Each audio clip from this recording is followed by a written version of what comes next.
Following the start of the Revolutionary War in Lexington and Concord, delegates from almost all of the 13 British American colonies convened in Philadelphia on May 10th, forming the Second Continental Congress.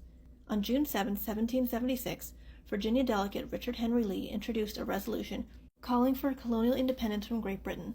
A few days later, on June 11th, Congress appointed a committee to draft a Declaration of Independence from Britain.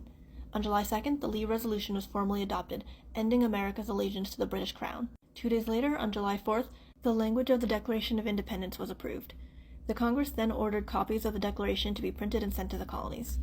When a copy of the Declaration of Independence arrived in Boston, town officials ordered it to be read from the balcony of the old State House.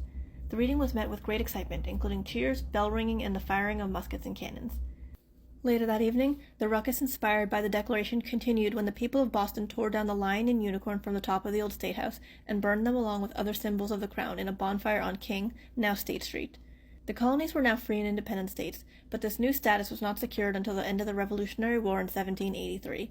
Following the end of the war, the founding generation turned to the work of establishing a stable and representative system of government. But in truth, this work has never ended and remains the duty of every generation of Americans, including those of us today.